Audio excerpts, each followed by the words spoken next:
Jadi misalnya kamu punya kapal, kemudian dia sudah tipis platnya, dan kamu ada budget untuk mengganti plat tersebut. Tapi karena tidak ada yang mengawasi, artinya tidak ada yang mensupport untuk mengganti plat tersebut, maka kamu akan abai.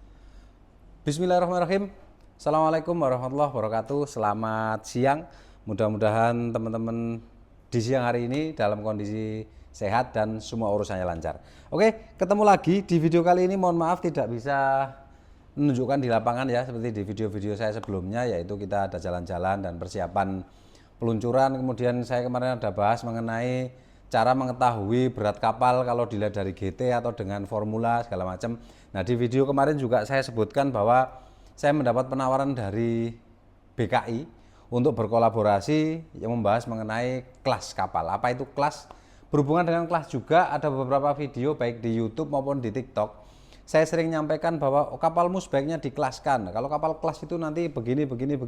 Terus banyak yang belum tahu juga apa itu kelas. Nah, di video kali ini sambil menjawab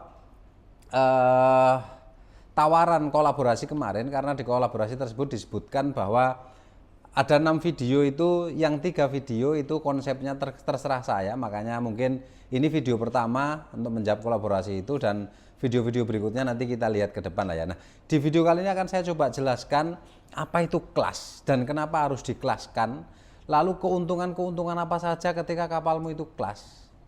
Kemudian proses kelas itu syaratnya apa saja, karena kemarin ada satu buah kapal, nah ini kapalnya, ada satu buah kapal ini dia mau masuk kelas, cuma pemilik kapalnya takut karena pengalaman kapal yang lalu itu dikasih aturan atau syarat-syarat yang cukup memberatkan. Nah, kira-kira syarat-syarat apa saja yang belum kalian ketahui untuk kapal-kapal jenis ini? Nanti akan coba saya jelaskan di sini dengan pelan-pelan lah ya. Selamat menyaksikan. Nah, kalau teman-teman lihat di sini depan ini ada kapal lagi proses mau docking ya.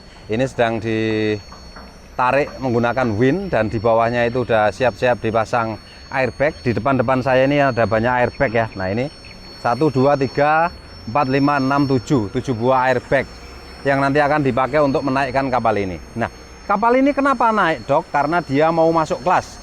Di samping juga dia untuk memenuhi aturan bahwa kapal yang non kelas ya, dia setiap tahun wajib naik dok seperti ini, dan itu biayanya cukup gede. Oke, jadi yang pertama yang akan kita bahas yaitu mengenai definisi dari kelas. Jadi kelas kapal, jadi kelas itu ada beberapa macam ya.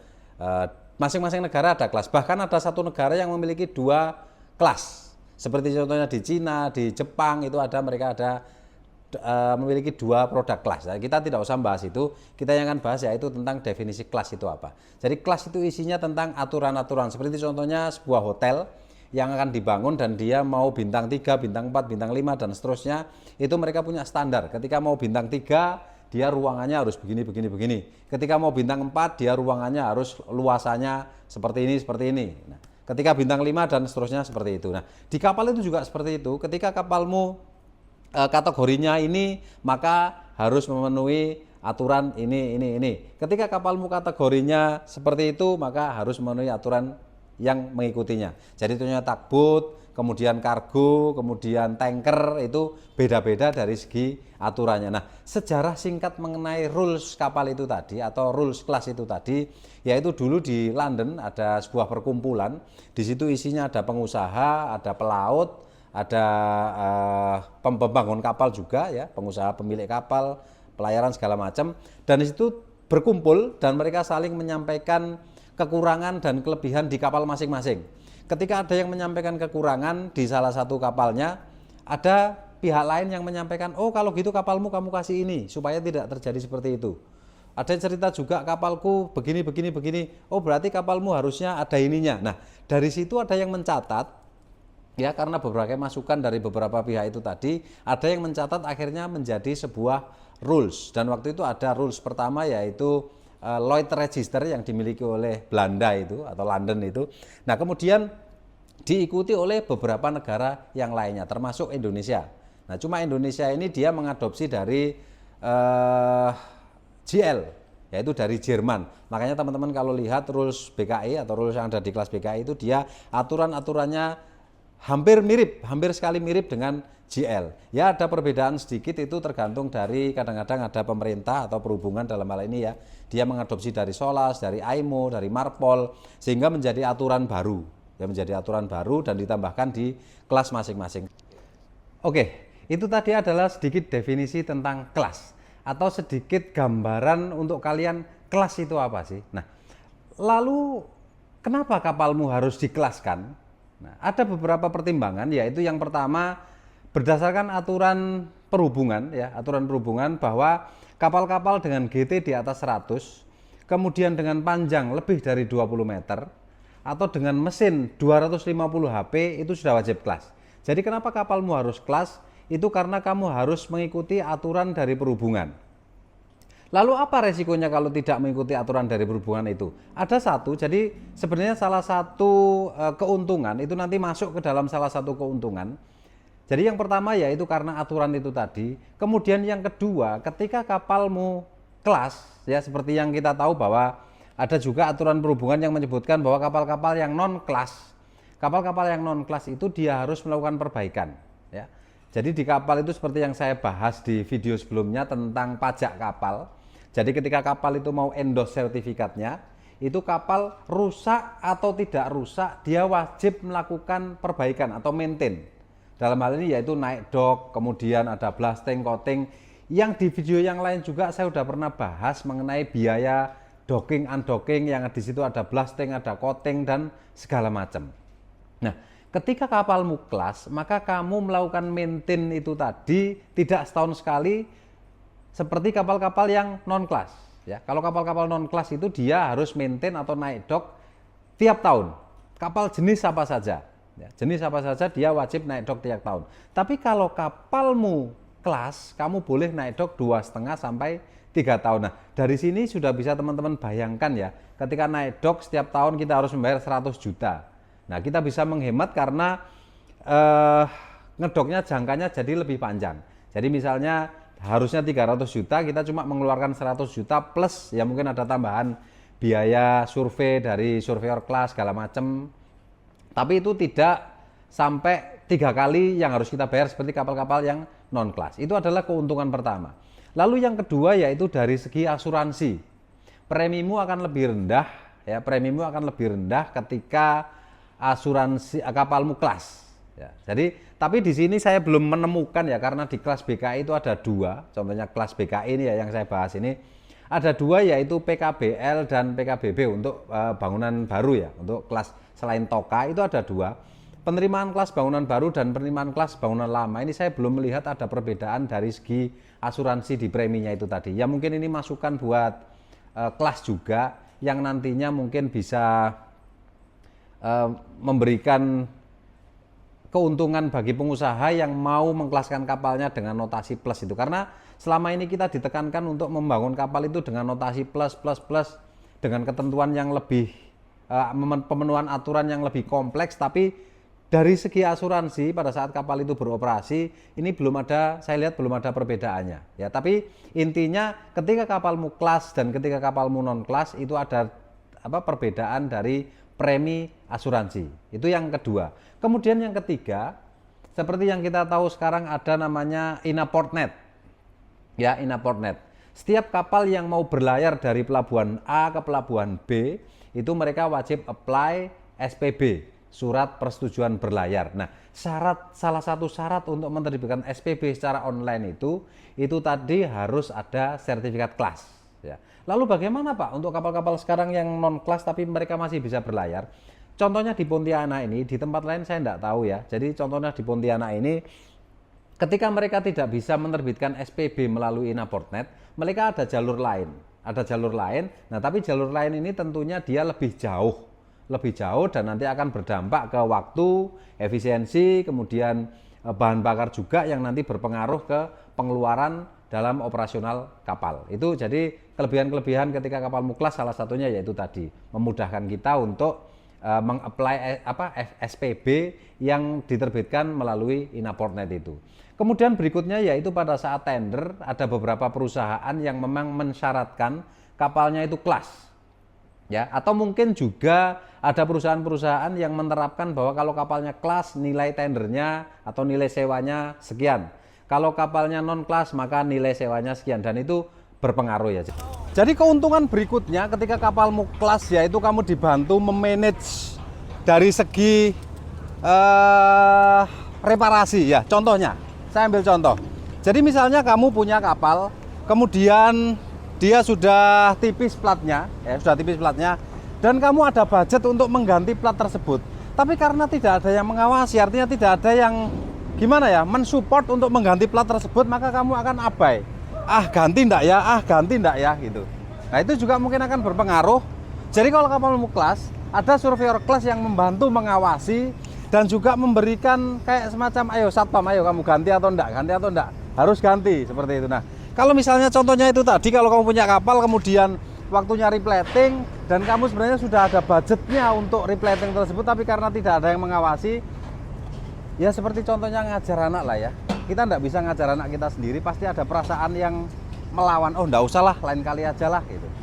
Ya, seperti ngajar anak sendiri juga, masa anak saya marahi sendiri, seperti itu.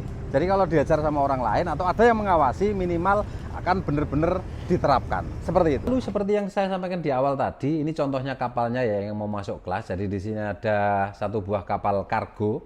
Ini mungkin juga informasi buat teman-teman yang, karena aturan itu kita berbeda dengan negara lain ya. Saya pernah kerja di Malaysia. Setiap kali ada update aturan dari kelas, itu pengusaha kapal ya, pemilik kapal, kemudian galangan itu diundang, diajak meeting bahwa ada aturan kelas baru ini. Kalau kita di Indonesia itu harus rajin baca ya. Rajin baca dan rajin searching dan buka webnya kelas yang ada di negara kita, atau buka webnya perhubungan, yang mana ketika perhubungan menerbitkan aturan baru itu selalu diupload di web mereka. Nah, bedanya di sini dengan di luar waktu itu yang saya alami, yaitu ketika ada perubahan aturan kita diundang, dikasih tahu. Tapi kalau di sini kita harus mencari tahu. Nah, ini ada telat yang saya belum tahu ya. Jadi kemarin ada satu pengusaha yang pengen mengkelaskan kapalnya, cuma mereka ragu-ragu, tanya, "Pak, kapal saya ini boleh enggak sih masuk kelas itu?" Loh, masalahnya apa Pak? Kapalnya jenis apa? Kargo. Kenapa enggak boleh? Karena kapal saya yang dulu itu ketika masuk kelas disuruh nambah double bottom Pak. Lu kapal kargo kenapa nambah double bottom? Muatannya apa? Muatannya itu macam-macam Pak, ada semen, pokoknya curah lah. Harusnya tidak. Ternyata ada aturan baru di PM 44 tahun 2021 itu bahwa kapal panjang 60 meter itu sebenarnya sudah lama ya, dia mengadopsi dari SOLAS. SOLAS sendiri aturannya sudah lama. Kapal dengan panjang lebih dari 60 meter, kemudian GT-nya lebih dari 500, itu dia wajib double bottom meskipun kapal kargo. Yang kita tahu wajib double bottom itu adalah untuk kapal-kapal tangki minyak yang pertama. Di atas 600 ton dia wajib double bottom, karena dia untuk mengantisipasi ketika terjadi kebocoran di bottom, maka dia tidak langsung, minyaknya tidak langsung keluar, artinya untuk mencegah pencemaran, itu oke. Kemudian yang kedua untuk kapal-kapal penumpang. Kapal-kapal penumpang di situ waktu itu ada aturan bahwa tidak memandang GT berapapun ukurannya, yang penting kalau dia ada penumpangnya dia wajib double bottom. Itu bisa dimaklumi juga karena ketika ada kebocoran lalu terjadi miring dan segala macam akan membahayakan penumpangnya gitu. Nah, untuk kapal kargo ini apa kira-kira? Kenapa kapal kargo seukuran itu harus dikasih double bottom? Ternyata setelah saya lihat-lihat, kebanyakan kapal kargo itu palkahnya ya ada 2, ada 3 ya. Jadi palkahnya ini kadang-kadang malah cuma ada 1, dari mulai sekat kamar mesin sampai forepik tank itu.